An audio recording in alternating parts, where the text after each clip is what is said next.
Okay, I believe we're in process, but we should be going live now. So go ahead, Jerome. Great. We will go ahead and get started. So welcome everyone to the 13.2 team retrospective. Thanks everyone for joining today.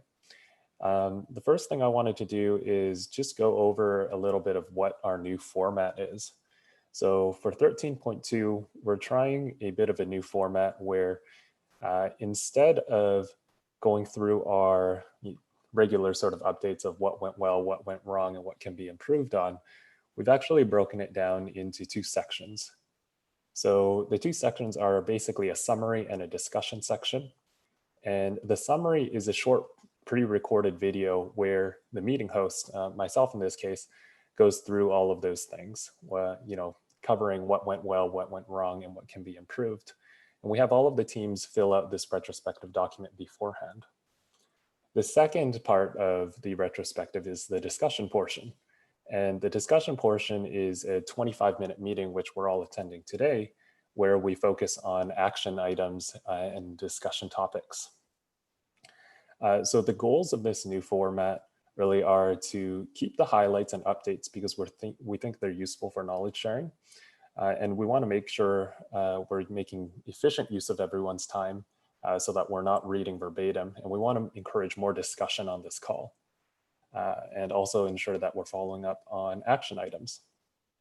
So that's a new format which we're trying. Keep in mind that this is an experiment and we do want to see how we can improve these team retrospectives. So at the end of this call, we'll be sending out a form, or we'll have a link to a form to provide feedback on it.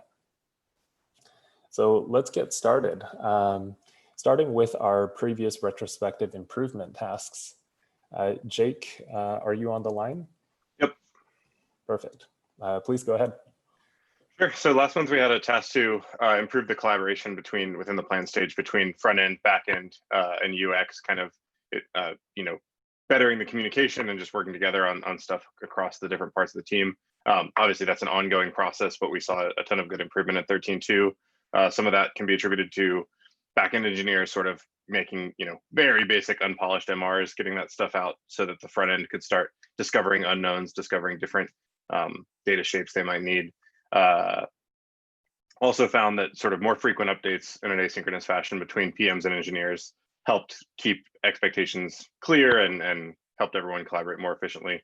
And in the doc, there's a expanded discussion in the issue. Great, thanks, Jake. Lindsay, you have the next one.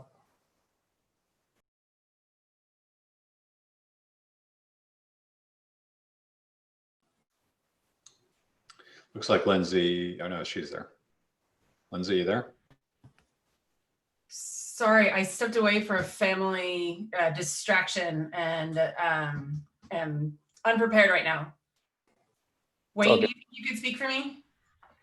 Sure. So after 13.1, we identified the need to improve our knowledge around the in-house QA framework.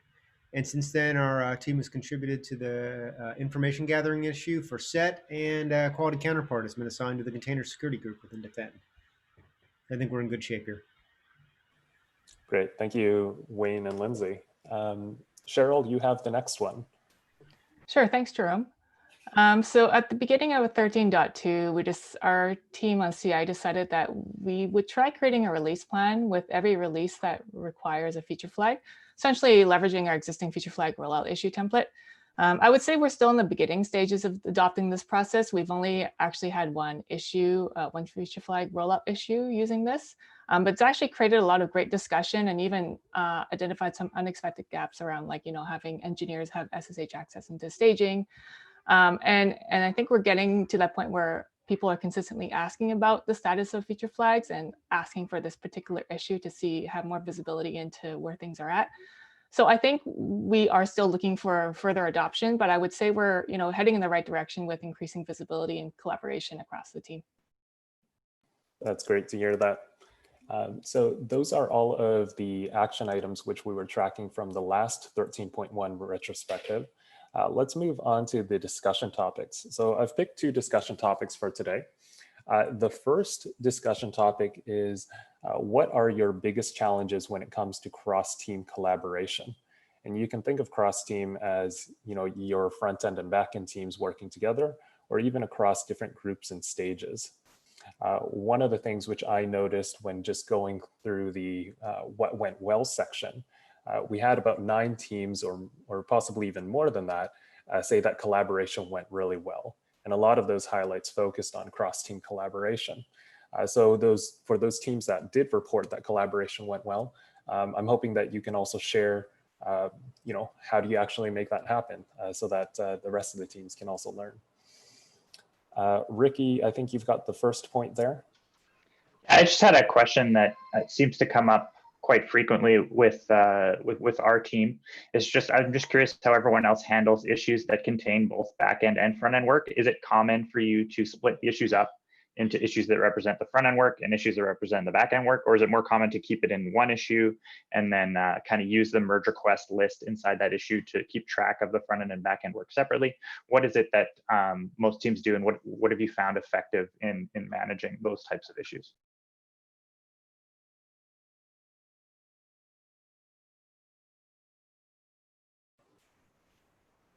I think Well, I can. Oh, sorry. Go ahead. Sorry, go ahead. I've got an integrated team of mostly full stack engineers, so we typically don't have to have that back and forth between front end and back end. But I was hoping that some of the other teams that do have front end and back end teams can chime in. Yeah, we've run into this a bunch as mentioned in that first improvement task from last time.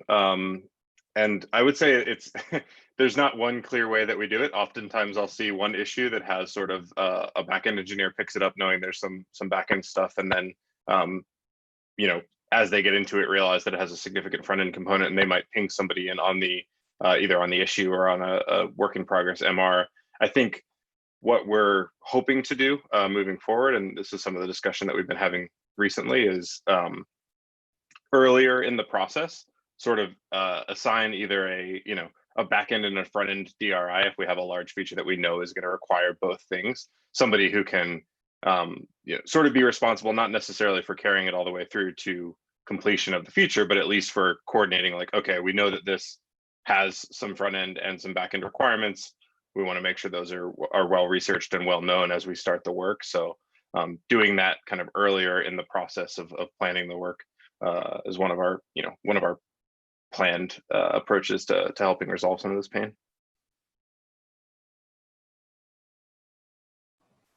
I've written a point here. How do you actually go about doing the milestone planning or coordinating between both front end and back end teams?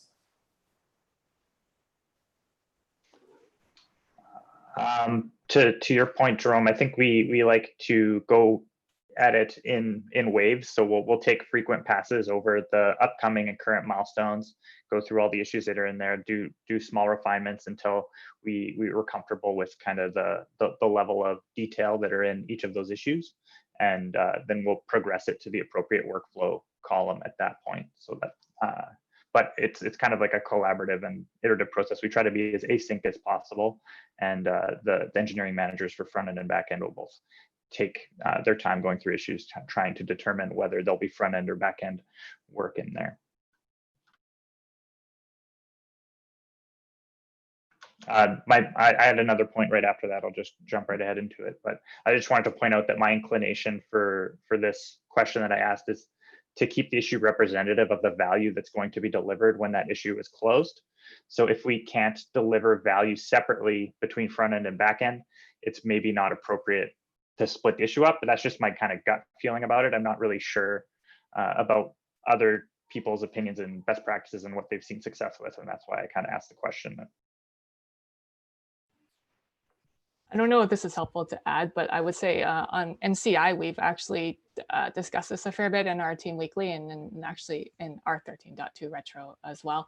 It really depends on the size of the issue. For example, when it's a smaller thing that, it's like weighted as a 1 or smaller scope, I would say it's typically like, we don't need separate issues to track that.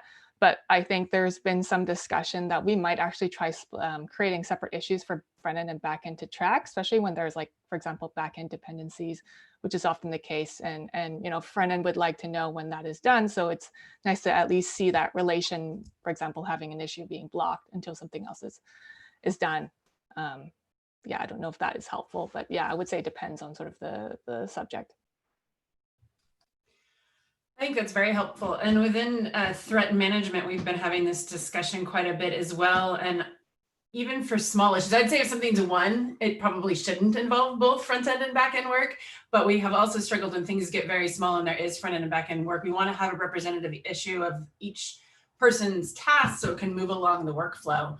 That has created some sort of dissemination or some various places that you can put the conversation. So we're focused on making sure that the conversation happens in the most logical place. And in a lot of cases, that's sort of a parent epic. And now you've created 3 issues to represent what might be a very small amount of work. So there's a balance there. Yeah, I would read my point. One of the things that we've noticed that might be a little bit too synchronous for some cases, but we have been proved fruitful is having kickoff calls between the backend and the front end very early on in a milestone for like lining up expectations, way of working, synchronizing strategies for branch management. Some backend and front end prefer to have their own branches, but sometimes they prefer to have integrated branches. Having a kickoff solves all that at the very beginning. And then the other way that we've synchronized in a more asynchronous way is having Slack channels. And we do try to keep the issues as a single source of truth, but sometimes across time zone, it's very helpful to have a channel, just chat a few things and then capture it on the issue.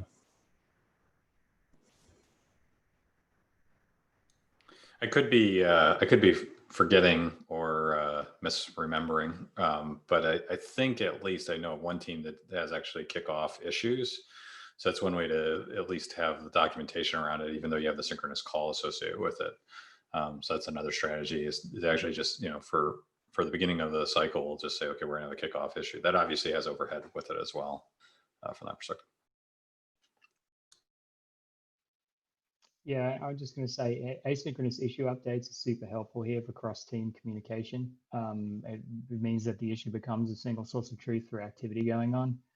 And I know package, release, management, progressive delivery, and a number of other teams are using issue kickoffs for milestones to define what's actually going on.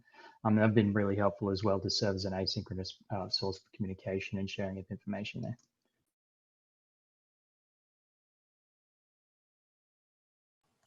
I'm curious if anyone does anything differently when it is across different teams. So not just front end and back end, but across different groups or different stages where you've got different PMs involved as well.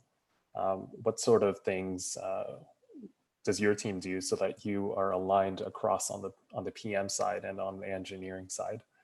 I know that Jake, you mentioned that you had a really successful team collaboration with the ecosystem team for the Jira integration. I'm not sure if you can talk a little bit about that process.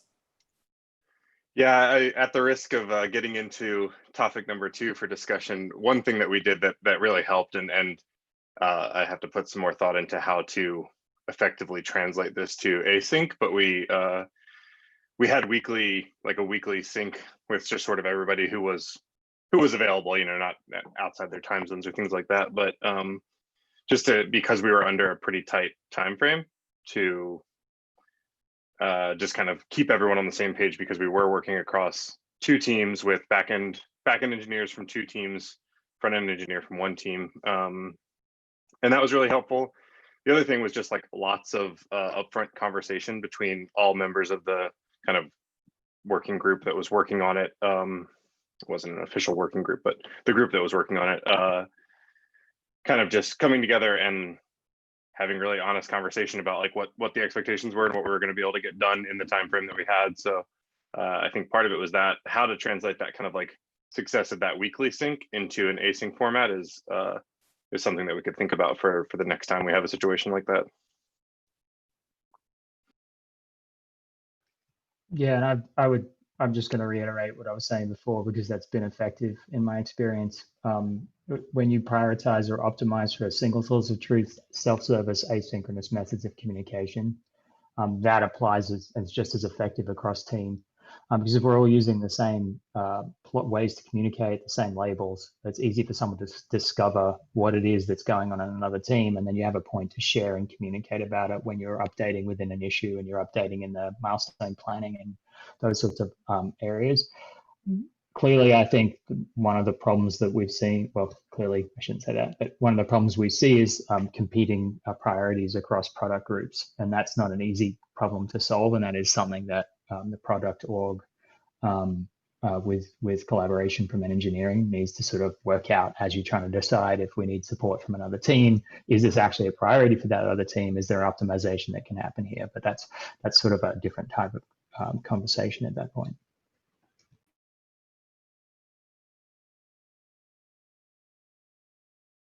Christopher. Since you're on the topic of synchronous, even though I know it's topic 2, one strategy that I've been using at the leadership level is setting cadence expectations. So we obviously have the workflow with a monthly release. You could think of it in terms of that. The one aspect that you do have to be cautious about, obviously, is that can be less efficient from a cycle time perspective. Actually wait, but setting those expectations up of, okay, here's the cadence of when we would potentially do an activity, kind of gets it crisp in people's minds rather than having an actual meeting around it from that perspective. That's great. I think that's actually a good transition over to the second topic, since we're now starting to talk about sort of async methods. So the second topic is, have you noticed your team working more synchronously? You know, I think as we grow as a company and as everyone else starts to bring more and more different working styles to the company, it's really difficult to hold on to that async nature, which our company has been built on. So the general question is, have you noticed your team working more synchronously? If so, why do you think that is? And what are the best actions you think we can take to ensure that we continue working more async? Chris, I think you've got the first one. Yeah, I just want to kind of say in fulfillment, I think we're doing a fairly good job of working asynchronously from an engineering standpoint. Engineers that are on the teams have mostly been there over a year now and are pretty comfortable working asynchronously. I think at least on the fulfillment front end and the BI teams that I manage, we have a one sync meeting that's about half an hour per week. Sometimes it runs less. So I think most engineers maybe have 3 synchronous meetings they have to attend in growth per week, including their one-on-one. So I think we're doing a fairly good job there. Maybe the exception was, like Jake was talking about, we had a kind of a large multi-team project that we were working on with 3 different teams in engineering. And in that case, we decided to have 2 synchronous meetings per week at a half an hour each. We probably could have done better to move those to asynchronous, but considering this was a lot of changes to the requirements and we're like moving pretty quickly and trying to organize across multiple teams, we thought this was a good use of time. And I think one of the ways that we made it more effective, which is really enforcing that the agenda had to be complete ahead of the meeting, so there wasn't a lot of sort of thinking ahead in the meeting and kind of discussion that wasn't pre-thought out in the meeting. So that's kind of internal to engineering. I think external to engineering, I'm personally on my calendar, I have a lot of synchronous meetings outside of engineering. And I'd really like to see more of those go asynchronous. I think enforcing sort of the transparency value would help a lot there. I don't think it's as transparent when people are working in, say, documents or in synchronous meetings as opposed to working in issues, and really just trying to push the conversation more to issues where people can give status updates in the issues rather than real time in a synchronous meeting when maybe it's not quite as inclusive of a meeting. Yeah, and I'm sure you'll be shocked to hear that I'm trying to optimize for async communication. So sorry, the sarcasm there, probably should not be sarcastic. And in an effort to be more inclusive and live our values, we're actively cutting down on meetings by working out what needs to be communicated in person and what doesn't. It takes active focus to determine necessity here and not just fall back to habits. One suggestion I've I've had is that adjust the cadence of your meetings. Maybe you have coffee chats with people that you find valuable. They're really valuable, but maybe you don't need to do them every week. Maybe you can do them every other week, and that's helpful. And another thing that I think is important to recognize is that some of the methods we kind of maybe think of as async are not actually async. Slack is not async. It can be, but it's often not. And so that understanding that expectation that people have, I think, is important.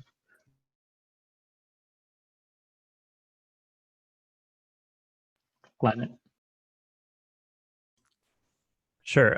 From my experience talking with different managers, is that I've seen more extremes in my opinion. Some teams are more synchronous, like maybe too synchronous in my opinion, and some are too asynchronous. So by super synchronous, I mean like I'm hearing more managers say like, "Oh, I'm working with my team. A lot of them are in this region, so I have to change my schedule. So I have to get up earlier or work later." That to me is an indication of more synchronicity. And then I also have some situations where it's really hard to schedule a meeting with certain people, you know, where they kind of hesitate and kind of and some like fight you to schedule meetings. And so it's like I feel like those are two extremes that I've experienced. Personally speaking, for me myself, I think that there are two different tools to use in different situations. And so if something has a really tight deadline, we have to get it done, then asynchronous does, decrease the feedback loop cycles. But there are certain things that aren't like urgent and critical where I think it makes sense to, be okay with longer cycles. And then also something I think that we often don't consider is that when we push for async too much, sometimes we don't do a good job like organizing content to make it easier to consume. Sometimes we can just say, oh, like we're really good at async, we write everything down, but they're in like 10 different issues. It's even harder for the person to catch up than if they were on a meeting.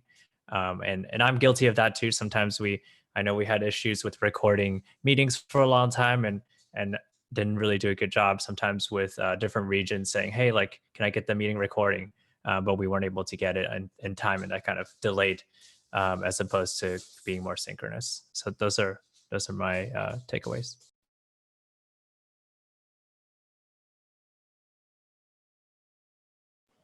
Cheryl, I think you've got the next one. Oh, sorry, I wasn't sure if Chen wanted to verbalize his sub point. Okay, but I can go ahead.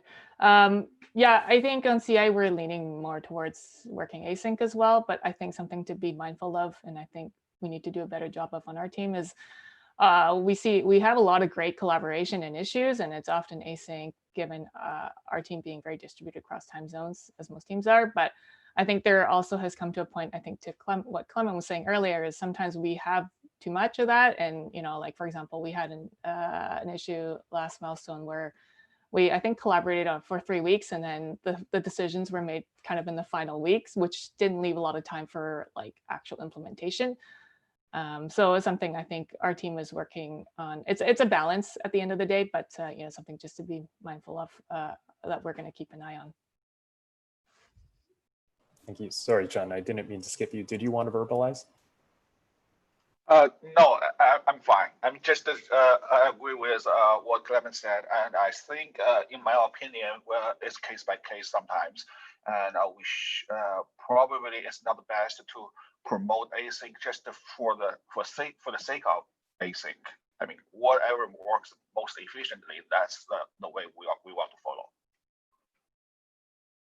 Thank you. Great, thanks. And Mech, you've got the next point. Yeah, so lessons learned from today are the discovery. I want to loop back to point 1, numeral 6 on using kickoff issues. Do the teams that use kickoff issues find that they collaborate async more effectively? And I want to investigate how we can make this more of a success, either include more counterparts in those kickoff issues, and then maybe expand the workflow to other groups. I know that we have planning issues as well. So it could be like a chain of events. You have a planning issue before, and then you have a kickoff issue after. And that's a successful pattern that we replicate and expand.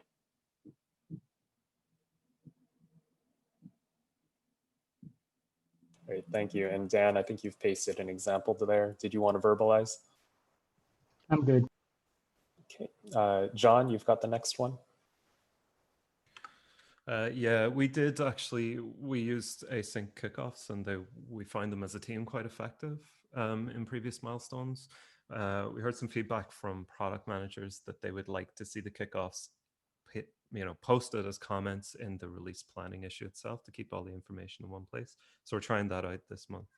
What will be interesting to see is how quickly the information in that goes out of date. And yeah, we'll do that at the end of this milestone, look back and see. I can already see things in this comment that we believed we would tackle at the start of the milestone and that we won't actually do, and other things that have moved in since. But it's nice to have it written down, and to the point of whether it's async communication, I think absolutely it does. Great. We've got two other comments. Both are nonverbal. So thank you everyone for the discussion on both of those topics. I hope everyone found them useful. We'll now move on to the action items that we want to track for the next release or for the next milestone. CZ, do you want to go ahead? Yes. One thing we wanted to track is on improvements that getting our documents updated along with the code changes. Yeah. Thank you. Great. And Jake, you've got the next one. Yeah, sort of expanding on all of what we've been talking about here. We're working on, process and documentation updates for the plan stage to kind of encourage engineers to be more involved and collaborative earlier in the planning process. And I've got the next one.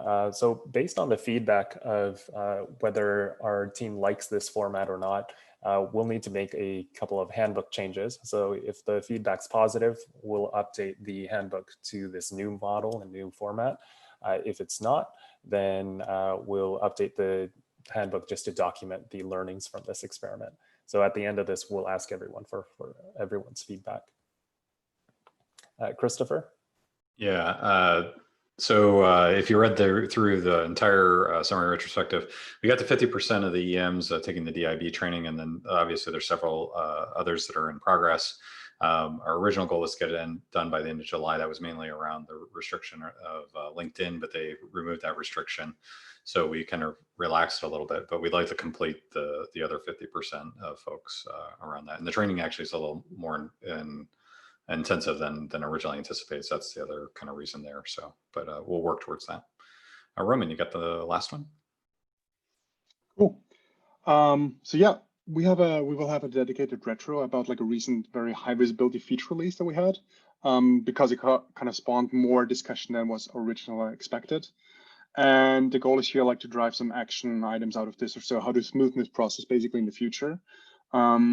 And to kind of break it down more, we want to focus probably on having a more rollout plan to say, okay, if we have like really high visibility, how can we enable it like smoothly and make sure that we communicate with all the right parts, and in general, better communication even across the stage and with other departments. Maybe if it's like interlapping work is like super important.